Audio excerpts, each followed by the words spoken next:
God's plan. I hold back, sometimes I won't. Yeah.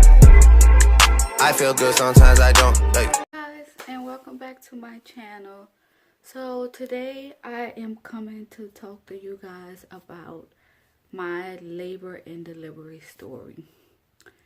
If a lot of you guys are new to my channel, I welcome you. But a lot of my old subscribers, you guys already know that I had a baby 6 months ago, and I went 9 months pregnant, and I wound up losing him. So let's just jump right into it. So my due date was August 6th, and believe it or not, my water bag actually broke on August 6th. But before we actually get into the labor and delivery, the day that I actually went in to the hospital when my water bag broke, I'm gonna just kind of give you guys a little idea of what I was going through this pregnancy. So I kind of vlogged a little bit about my pregnancy on my channel. I did like updates every week or every 2 weeks about my pregnancy. Now during my pregnancy, towards the end of my pregnancy, it had became a little stressful. The pregnancy had became a little overwhelming, and the one problem that I was having, you know, the last few weeks of my pregnancy was I was experiencing really bad lower belly pains, and I was experiencing this pain so bad to where it was hard for me to walk. And right in like my 37-week appointment, once I made 37 weeks, I had experienced some bleeding. And I informed my doctor about the bleeding. And I also informed my doctor about all the pain that I was having. And my doctor basically just dismissed that pain as normal pregnancy pain. And me not thinking, I'm, you know, trusting my doctor, thinking that, okay, well, maybe that's what it was. But fast forward to my actual due date. So August 6th came around. I woke up really early that day. Cause me and my fiance, he woke me up because he wanted to go check out this, you know, fishing spot. So we got up. It was maybe about 6 o'clock in the morning. We go check out this fishing spot, and you know, I'm like dragging, you know, cause it's my due date, and I'm kind of a little depressed that, like, oh my God, it's my due date and I haven't went into labor yet. So we woke up, we went to the fishing spot, and again, I'm still in pain. I'm still having really bad lower belly pains. And by then, at my last appointment, which was my 39-week appointment, I, you know, told my doctor, like, I'm having this really bad lower belly pain. And she just kind of dismissed them, like, oh, that's just the baby's head down there. You know, that means he's getting ready to come. And I'm like, okay, good, he's coming. But at my doctor's appointment, when they checked me, I was only like 2 centimeters. So whatever, we go check out the fishing spot, and while we're at the fishing spot, I'm like, you know what, babe, let's just walk, you know, so I can kind of walk this baby down so I can go into labor. So we walk a little bit, and again, it was kind of hard for me to walk because I was experiencing these really bad lower belly pains. And we left the fishing spot, we went home, and when we went home, I made breakfast, and we sat down, we ate the breakfast, and we watched some comedy. So we're laughing. I'm still kind of a little depressed. I'm like writing on my social media, oh God, today is my due date and I'm still pregnant. And at the same time, I'm still experiencing these lower belly pains. So I'm like, you know what? I told my fiance, I'm like, babe, I'm about to go lay down because I'm tired. So I go lay down in the bed. And when I go lay down in the bed, I keep feeling like this pressure, really bad pressure. and again, the really bad lower belly pains, and the pressure pains, they just kept like coming. And I told my fiance, I'm like, babe, I think I'm catching contractions. And I was like, well, I'm going to start timing them and see how far apart they was. So when I told him that, we both was laying in the bed, and he started talking to my belly. He was like, come on now, Bryson. Your mama's tired of being pregnant. You should come on out there so we can see you and hold you and hug you and love you. And that's what he was saying to my belly. And literally, soon as he got finished talking to my belly, my water bag broke. I was like, oh my God, babe, I think my water bag just broke. So I jumped up, I'm soaking wet, and I'm like, oh my God, my water bag broke. So I go like telling, like running to the bathroom, excited, like, oh my God, my water bag broke. And I'm telling the kids, I'm like, oh my God, my water bag broke. So I'm running to the bathroom, and I'm trying to clean myself up. I take off the wet clothes, and I kind of wipe myself a little bit. And when I wipe myself, they had like this, I want to say like green mucus or whatever it was. So I wiped myself, changed my clothes. I went downstairs, waiting on my fiance. He's getting ready. Then before you know it, we're in the car. We're leaving. While in the car, he was gone on the highway. So we get to the hospital. We pull up at the hospital. He pulls up in the emergency room. And when he pulls up in the emergency room, he goes in and tells the lady at the front desk that I'm in labor, that my water bag broke. And she comes out with a wheelchair. And when she comes out with the wheelchair, I get in the wheelchair. And as soon as she started pushing me in a wheelchair, I started feeling really, really bad pains. So she rolls me into the triage room. And when she rolls me into the triage room, the pain got worse and worse and worse. And I'm like, I'm feeling like nauseous and like I want to throw up. And I was starting to get overheated. And I explained to the lady in triage, I'm like, I'm hot and I feel like I have to throw up. So she gives me a little bucket to throw up in. And she was asking me all these questions, and I couldn't really answer the questions because by then the pain had got so bad. I'm like literally, in pain. And by then my fiance, he's like parking the car. So she was asking, again, the lady, and she's asking me all these questions, and I couldn't really answer the questions. So what happened was she rolled me out into the emergency room, and she was like, someone from maternity will come down and get you. I was like, okay. So I'm sitting there. My fiance never came in. And you guys, I'm telling you, I was in so much pain. And I'm saying to myself, like, something has to be wrong because there's no way my water bag just broke. I should not be in this much pain. I mean, the pain was, oh my God, it was so bad. I had so much pressure down below, and I didn't understand why I was having so much pain. So I'm sitting in the emergency room in so much pain. No one from maternity ever came down to get me. So the lady from triage noticed that no one from maternity ever came down and got me. She's like, no one from maternity ever came down and got you. And I was like, no. So she rolls me into the information room to sign paperwork. And I'm like, you guys, I was in so much pain. And I'm like, I hardly could even sign the paperwork. I'm like, I'm sitting there and I'm trying to sign the paperwork, but I couldn't because I was in so much pain. And the lady that was behind the desk, the lady that gave me the paperwork, she's like, oh, take your time. It's not. And knowing that I didn't even have as much time, but I'm sitting up in there signing paperwork instead of being up in maternity. So once I finally signed the paperwork, they rolled me back out into the emergency room. Now I'm sitting in this emergency room, still waiting on maternity to come to get me. Maternity still haven't got me. And by then my fiance still have never came in. And you guys, it had to been a good 20 minutes have passed that I'm sitting in the emergency room.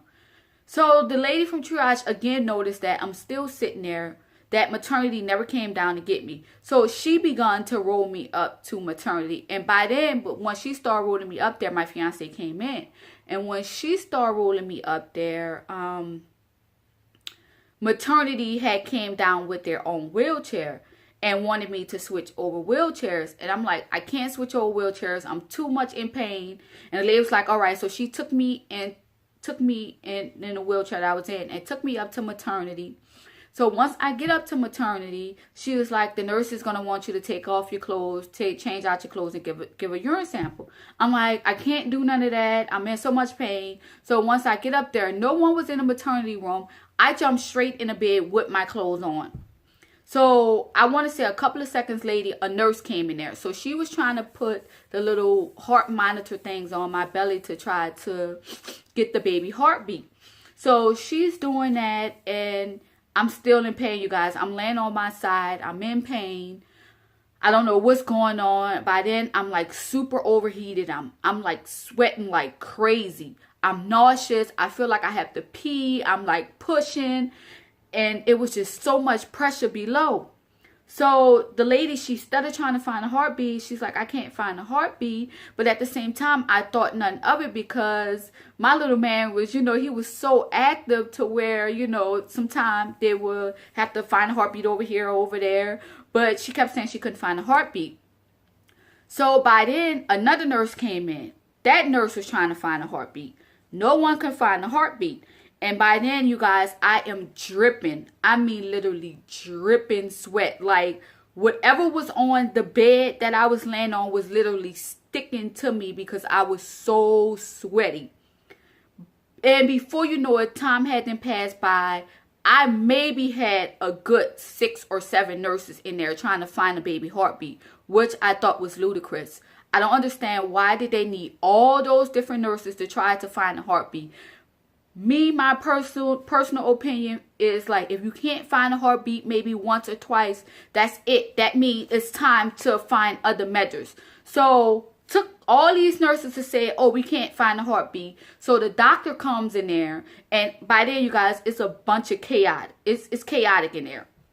The doctor come in and she tells the nurse checked me, and I don't quite remember how many centimeters she said I was, but the doctor was like, scalp her. So they scalped me, and if a lot of you guys don't know what scalping means, meaning they put this thing on top of the baby's head to try to find the heartbeat.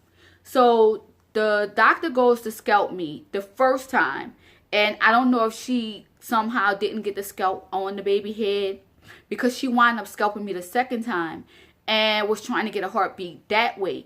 And they kept saying they didn't know if the heartbeat was my heartbeat or the baby's heartbeat. So the doctor called for the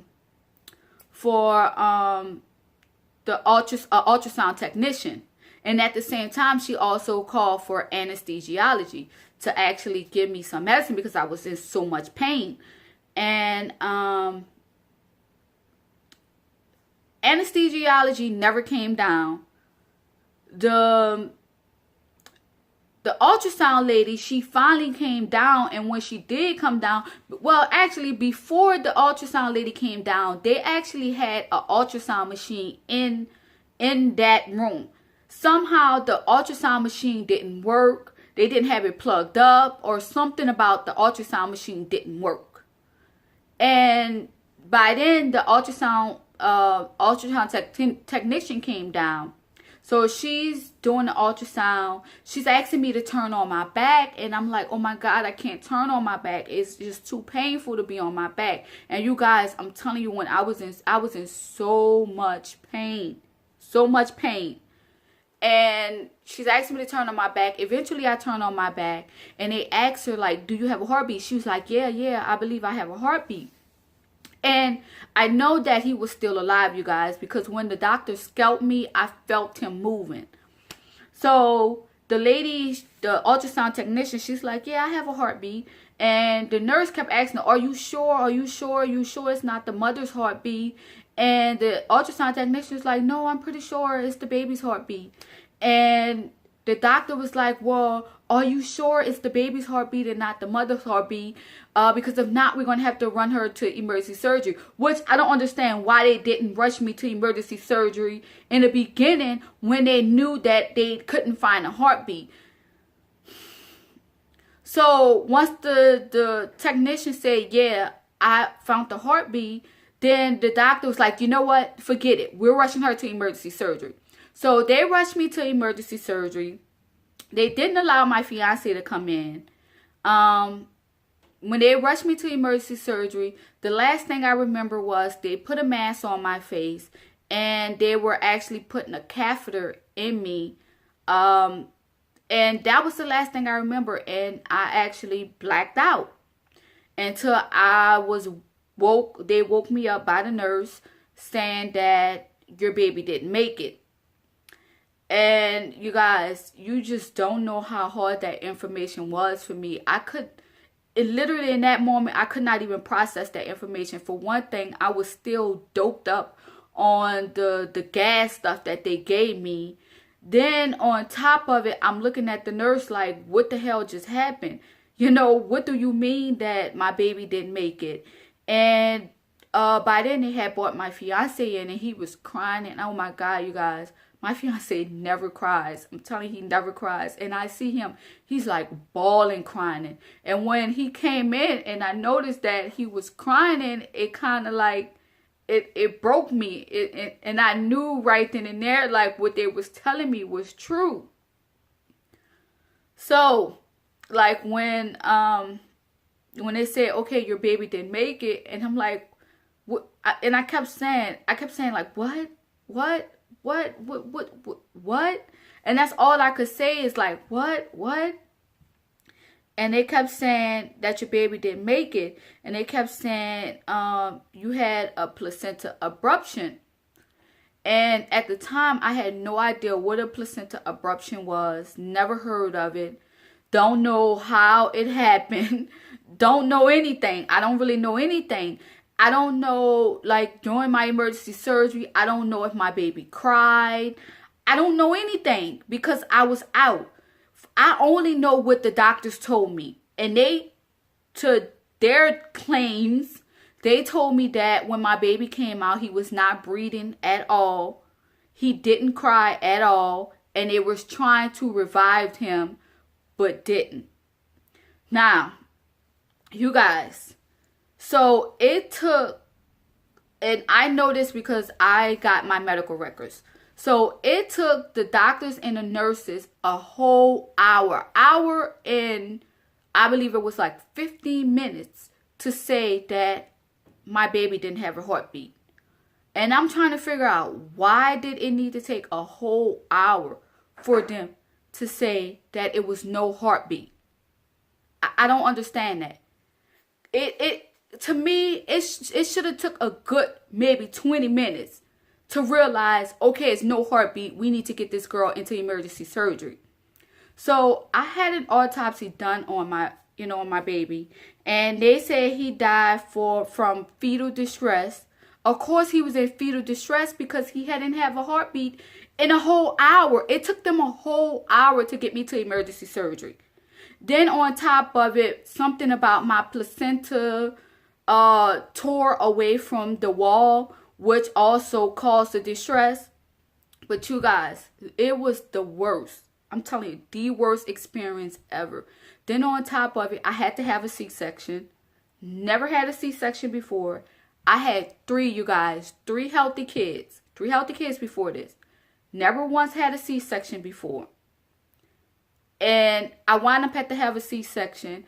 And you guys, I have this scar for life. This scar for life and no baby. I can't even tell him, like, look what you have done to me. Look at this scar you have left me. I can't even tell him that because he's not here. And to be honest with you guys, way before I had him, once I had looked up what placenta abruption was and what was all the symptoms, I clearly had all the symptoms. But my doctor did not. She did not take heed to the complaints that I was telling her. I was telling her that, I was having really bad lower belly pains to where I couldn't walk. I was telling her that I had some issues with bleeding. And she did not take any of the stuff that I was complaining about. And I was a little upset with myself because I didn't get a second opinion. You guys don't understand how upsetting it is to go 9 months pregnant and still not quite understand how you lost your baby. That's the hardest thing ever. And you guys, you just don't understand how much I'm looking up information. I'm trying to find out information, how many people have gone through this. It's just hard. And you try to think like, well, damn, could I have done something better? Could I have ate better? Could I have not done this better? Could I have made sure that I took all my prenatal pills every day? It's just so much stuff that you look back at it looking like, well, damn, did I do everything I was supposed to do? But at the same time, I put trust in my doctor and they failed me. I don't wish this kind of experience on not even my worst enemy. So one thing I can probably tell anyone that's pregnant or plan to become pregnant or having any type of issues, you guys, you know your body. If you know your body, then you fight for what you know is right. If you're letting your doctor know, look, if something is wrong and your doctor is dismissing that, I advise you to go to another doctor and get a second opinion. Because Lord knows I wish I would have done the same thing. But you guys, my labor and delivery story was a horror story. And trust me, you guys, I would never, ever go back to that hospital or that doctor again. But oh my God, you guys, I'm happy that I did not cry during this, because you guys, every time I tell this story, I literally cry. I'm glad that I actually kept it together. So you guys, that was my labor and delivery story. I'm glad that I was able to share my story, even though it's 6 months later, you guys. Before then, it was too hard for me to even talk about it. But I'm glad that I'm actually in a space now that I can actually share my experience with you guys. So I thank you guys for watching. Make sure you thumbs up this video and also hit that like button. And also make sure you subscribe to my channel. Thank you guys. Thank you so much for actually listening to my story. I'll see you guys in my next video. Peace.